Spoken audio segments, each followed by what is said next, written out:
Hello friends, mechanical എഞ്ചിനീയറിംഗിൽ ഡിപ്ലോമയോ അതിന് മുകളിലോ ക്വാളിഫിക്കേഷൻ ഉള്ളവർക്ക് ഒരു മികച്ച ഒരു അവസരവുമായിട്ട് PSC പുതിയൊരു നോട്ടിഫിക്കേഷൻ പുറത്തിറക്കിയിരിക്കുകയാണ്.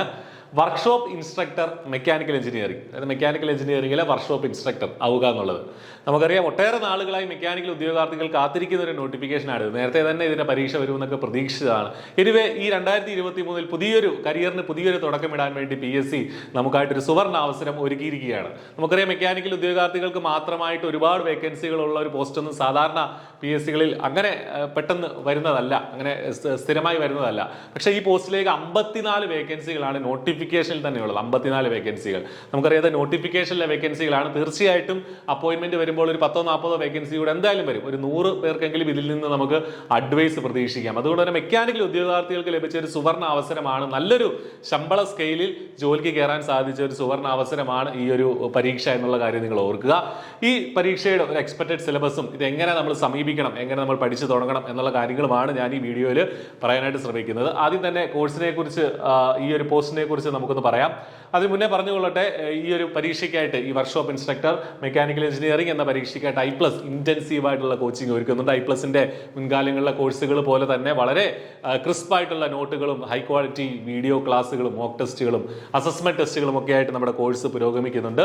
കോഴ്സിൽ ജോയിൻ ചെയ്യാനായിട്ട് വീഡിയോടൊപ്പമുള്ള ഡിസ്ക്രിപ്ഷനിലെ ലിങ്കിൽ ക്ലിക്ക് ചെയ്യുക, അല്ലെങ്കിൽ നമ്പറിൽ വിളിച്ച് നിങ്ങൾക്ക് ഡൗട്ട്സ് ക്ലിയർ ചെയ്യുകയും ചെയ്യാം. So back to the topic. നമ്മൾ കാറ്റഗറി നമ്പർ 676/2022 എന്നുള്ളതാണ് ഇതിന്റെ category number.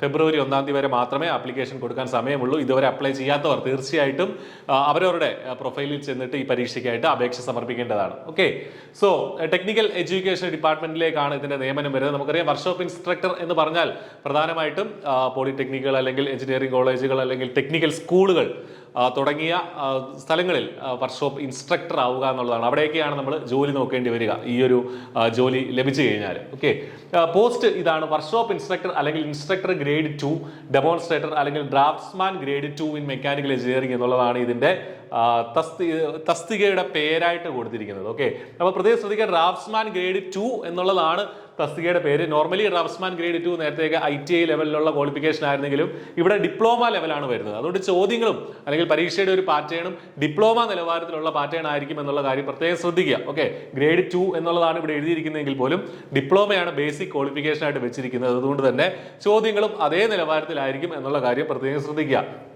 Then scale of pay 41,300 മുതൽ 87,000 വരെയാണ് ആ ഒരു സ്കെയിൽ ഓഫ് പേ സ്റ്റാർട്ടിംഗ് കാറ്റഗറിയിലുള്ള നമ്മുടെ സ്കെയിൽ ഓഫ് പേ PSC പറഞ്ഞിരിക്കുന്നത്. നല്ലൊരു സ്കെയിൽ ഓഫ് പേ ആണ്. നേരത്തെ പറഞ്ഞതുപോലെ തന്നെ നമ്പർ ഓഫ് വേക്കൻസി പ്രത്യേകം ശ്രദ്ധിക്കുക, 54 വേക്കൻസികളുണ്ട്. ഇതിനേക്കാൾ കൂടുതൽ ഒഴിവുകൾ എന്താണെങ്കിലും ഇതിന്റെ പരീക്ഷയൊക്കെ നടന്ന അപ്പോയിന്റ്മെന്റ് വരുമ്പോഴത്തേന് വരും എന്നുള്ള കാര്യം തീർച്ചയാണ്. സോ നല്ലൊരു അവസരമാണ്, മിസ്സാക്കാതിരിക്കുക. മെക്കാനിക്കൽ എഞ്ചിനീയറിംഗിന്റെ ടോപ്പിക്സ് മാത്രം നമുക്ക് പഠിച്ചാൽ മതിയാകും. ഓക്കെ, ഏജ് ലിമിറ്റ് 18 തൊട്ട് 36 വരെയുള്ള നോർമൽ ജനറൽ കാൻഡിഡേറ്റ്സിനുള്ള ഏജ് ലിമിറ്റ് ഇതാണ്. 2/1/1986 2004 ഇടയ്ക്ക് ജനിച്ചവർക്ക് ഇതിന് അപേക്ഷ സമർപ്പിക്കാം. മറ്റ് OBC ഉൾപ്പെടെയുള്ള വിഭാഗങ്ങൾക്ക് അതിൻ്റെതായ ഏജ് ഇളവും ഉണ്ട് എന്നുള്ള കാര്യം കൂടെ ശ്രദ്ധിക്കുക. Qualification, basic qualification diploma in appropriate branch എന്നാണ് പറഞ്ഞിരിക്കുന്നത്. അപ്രോപ്രിയേറ്റ് ബ്രാഞ്ച് എന്ന് പറഞ്ഞാൽ മെക്കാനിക്കൽ എഞ്ചിനീയറിംഗ് ആണ്, അല്ലെങ്കിൽ അതിന് തത്തുല്യമായ ബ്രാഞ്ചുകളാണ് ഉദ്ദേശിക്കുന്നത്. ഡിപ്ലോമ അതിന് മേളിലോ ബിടെക്കോ അതിന് മുകളിലൊക്കെ ക്വാളിഫിക്കേഷൻ ഉള്ളവർക്ക് ഇതിന് അപ്ലൈ ചെയ്യാനായിട്ട് സാധിക്കും. സോ നമുക്ക് നല്ലൊരു അവസരമാണ് ഈ ഒരു പരീക്ഷ വഴി വരുന്നത് എന്നുള്ള കാര്യം പ്രത്യേകം ശ്രദ്ധിക്കുക. ഇതിന് മുന്നേ ഇതുമായി ബന്ധപ്പെട്ട പരീക്ഷകൾ 1-2 പരീക്ഷകൾ നടന്നിട്ടുള്ളത് എന്താണെന്ന് വെച്ചാൽ, നേരത്തെ ഇത് സെപ്പറേറ്റ് ആയിട്ടായിരുന്നു നടന്നിരുന്നത്. അതായത് വർക്ക്ഷോപ്പ് ഇൻസ്ട്രക്ടർ എന്ന പേരിൽ 2010 ജനുവരിയിൽ 2009 നോട്ടിഫിക്കേഷൻ വന്നു. 2010 ജനുവരിയിൽ ഒരു പരീക്ഷ നടന്നിരുന്നു. അതിൽ നിന്ന് 150 പേർക്ക് അഡ്വൈസ് പോയിട്ടുണ്ട്. വർക്ക്ഷോപ്പ് ഇൻസ്ട്രക്ടർ എന്നുള്ള പേരിൽ തന്നെയുള്ള ഒരു പരീക്ഷ, അതും ടെക്നിക്കൽ എഡ്യൂക്കേഷൻ ഡിപ്പാർട്ട്മെന്റിലേക്ക് തന്നെയായിരുന്നു ആ പരീക്ഷയെ നടന്നത്.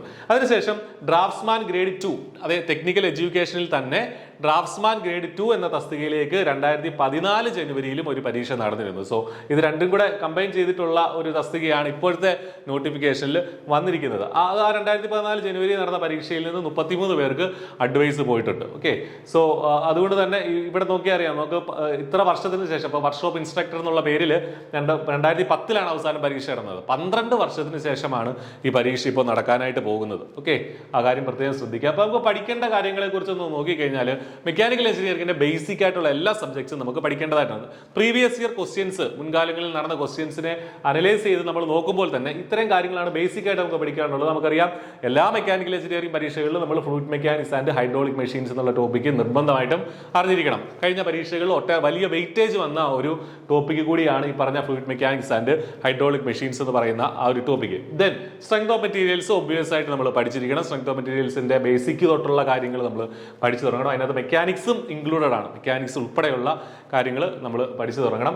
തെർമൽ എഞ്ചിനീയറിംഗ് മറ്റൊരു ഇമ്പോർട്ടന്റ് ആയിട്ടുള്ള പോർഷൻസ് ആണ്. കഴിഞ്ഞ പരീക്ഷകളിലൊക്കെ ഏറ്റവും കൂടുതൽ വെയിറ്റേജ് വന്നിരുന്നത് തെർമൽ എഞ്ചിനീയറിംഗ് ആണ്. തെർമൽ എഞ്ചിനീയറിംഗ് എന്ന് പറയുമ്പോൾ നമുക്കറിയാം വലിയൊരു സബ്ജക്റ്റ് ആണ്. IC എഞ്ചിൻസ്, ബോയിലേഴ്സ്, RAC തുടങ്ങിയ കാര്യങ്ങളൊക്കെ ഈ പറഞ്ഞ തെർമൽ എഞ്ചിനീയറിംഗ് എന്ന് പറഞ്ഞ സെക്ഷനിൽ വരും. തെർമോഡൈനാമിക്സ് തൊട്ട് നമ്മൾ പഠിച്ചു തുടങ്ങണം. തെർമോഡൈനാമിക്സ് മുതൽ നമ്മൾ അതിനുവേണ്ടി പഠിച്ചു തുടങ്ങേണ്ടി വരും. ഹീറ്റ് ട്രാൻസ്ഫറിന്റെ ബേസിക് ആയിട്ടുള്ള കാര്യങ്ങളും ഇതിൽ നിന്ന് പഠിക്കേണ്ടി വരും. സോ തെർമൽ എഞ്ചിനീയറിംഗ് വളരെ വളരെ ഇമ്പോർട്ടന്റ് ആയിട്ടുള്ള ഒരു ടോപ്പിക്കാണ്.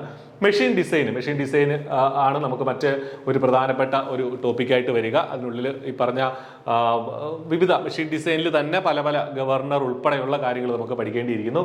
Material science, metallurgy and material science എന്ന് പറഞ്ഞൊരു ടോപ്പിക്കും അതും ഇമ്പോർട്ടന്റ് ആയിരുന്നു. കഴിഞ്ഞ പരീക്ഷകളിൽ നല്ലൊരു 10ൽ കൂടുതൽ മാർക്കിന് ചോദിച്ച ഒരു വിഭാഗമാണ് ഈ പറയുന്ന മെറ്റീരിയൽ സയൻസ് എന്ന് പറഞ്ഞ ആ ഒരു ടോപ്പിക്. ഓക്കെ, ഹീറ്റ് ട്രീറ്റ്മെന്റ് ഉൾപ്പെടെയുള്ള കാര്യങ്ങൾ ആ ഒരു ഭാഗത്ത് നിന്ന് നമുക്ക് പഠിക്കേണ്ടിയിരിക്കും. Then manufacturing process and machine tools, ഇതും സ്ക്രൂ ത്രെഡ്സും അല്ലാതെ കാസ്റ്റിംഗ്, വെൽഡിങ് ഉൾപ്പെടെയുള്ള കാര്യങ്ങളും ഒക്കെ നമുക്ക് ഈ ഒരു മാനുഫാക്ചറിങ് പ്രോസസ്, ലെയ്ത്ത് ഉൾപ്പെടെയുള്ള കാര്യങ്ങൾ ഈ ഒരു ഭാഗത്ത് നിന്ന് പഠിക്കേണ്ടതായിട്ടുണ്ട്. അപ്പോൾ ഇത്രയും കാര്യങ്ങളാണ് ഏറ്റവും കോറായിട്ട് നമുക്ക് പഠിച്ചു വെക്കേണ്ട സംഗതി. നമുക്കറിയാം PSC ഇപ്പോൾ കൃത്യമായിട്ട് സിലബസ് പ്രസിദ്ധീകരിക്കാറുണ്ട്. പരീക്ഷയുടെ 3 മാസം മുന്നേ എത്ര വെയിറ്റേജ് വീതമാണ് എന്ന് ചൂണ്ടിക്കാണിച്ച് കൃത്യമായിട്ട് PSC സിലബസ് ഇപ്പോൾ പ്രസിദ്ധീകരിക്കാറുണ്ട്.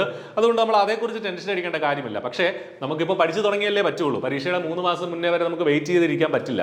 അതുകൊണ്ട് പഠിച്ചു തുടങ്ങാനായിട്ട് ഈ ടോപ്പിക്സ് എന്താണെങ്കിലും നിർബന്ധമായിട്ട് പഠിക്കുക. അവസാന സിലബസ് വരുമ്പോൾ, PSCയുടെ ഫൈനൽ സിലബസ് വരുമ്പോൾ ഒരു പക്ഷേ ഇതിൽ നിന്ന് ചിലത് ഒഴിവാക്കിയേക്കാം, മൈന്യൂട്ടായിട്ടുള്ള പോർഷൻസ്, അല്ലെങ്കിൽ ചിലത് അഡീഷണൽ ആയിട്ട് കയറി വന്നേക്കാം. അത് നമുക്ക് ആ സമയത്ത് നമുക്ക് പഠിച്ചെടുക്കാം. ഓക്കെ, പഠിച്ചു തുടങ്ങാനായിട്ട് നമ്മൾ ഇത്രയും കാര്യങ്ങൾ എന്താണെങ്കിലും പഠിച്ചു തുടങ്ങണം. മാത്രമല്ല നമുക്കറിയാം ഇതൊക്കെ ഒന്ന് ഡീപ്പായിട്ട് പഠിക്കാനായിട്ട് ഒരുപാട് സമയമെടുക്കും. നമുക്ക് അത്ര എളുപ്പം പഠിച്ചെടുക്കാവുന്ന പോർഷൻസ് അല്ല. മെക്കാനിക്കൽ എഞ്ചിനീയറിംഗിന്റെ കോറായിട്ടുള്ള സബ്ജക്റ്റുകളാണ്. സോ അതിൽ നിന്ന് എല്ലാ വശങ്ങളും നമ്മൾ PSCയുടെ പുതിയ പരീക്ഷയുടെ പാറ്റേണൊക്കെ അനുസരിച്ച് ഒരു ടോപ്പിക്ക് പഠിച്ചാൽ അതിന്റെ 360 ഡിഗ്രിയിൽ നമ്മൾ അതിനെ പഠിക്കണം എന്നുള്ളതാണ്. അതിന്റെ എല്ലാ വശങ്ങളും അറിയണം. എങ്കിൽ മാത്രമേ ഈ സ്റ്റേറ്റ്മെന്റ് ടൈപ്പ് ചോദ്യങ്ങളൊക്കെ വരുമ്പോൾ നമുക്ക് അറ്റൻഡ് ചെയ്യാനായിട്ട് സാധിക്കുള്ളൂ. സോ അതുകൊണ്ട് ഇപ്പോൾ തന്നെ, ഇന്ന് തന്നെ നിങ്ങളുടെ പഠനം ആരംഭിക്കുക. iPlus നിങ്ങളോടൊപ്പം ഉണ്ട്. ഇന്റൻസീവ് ആയിട്ടുള്ള കോച്ചിങ്ങുമായി നിങ്ങൾ ഇതുമായി ബന്ധപ്പെട്ട എല്ലാ കാര്യങ്ങളും മനസ്സിൽ വെച്ചുകൊണ്ട് തന്നെ PSCയുടെ പുതിയ പരീക്ഷാ പാറ്റേൺ അനുസരിച്ച് തന്നെ നമ്മൾ കോച്ചിങ് സ്റ്റാർട്ട് ചെയ്തിട്ടുണ്ട്. വളരെ അഫോർഡബിൾ ആയിട്ടുള്ള ഒരു നിരക്കിൽ നിങ്ങൾക്ക് ഈ കോച്ചിങ്ങിൽ ജോയിൻ ചെയ്യാം. iPlusന്റെ കോഴ്സിൽ ജോയിൻ ചെയ്യാം. സോ എല്ലാവർക്കും നന്നായി പഠിച്ച് നല്ലൊരു സർക്കാർ ജോലിയിലേക്ക് പ്രവേശിക്കാനായിട്ട് സാധിക്കട്ടെ എന്ന് ആശംസിക്കുകയാണ്. Thank you.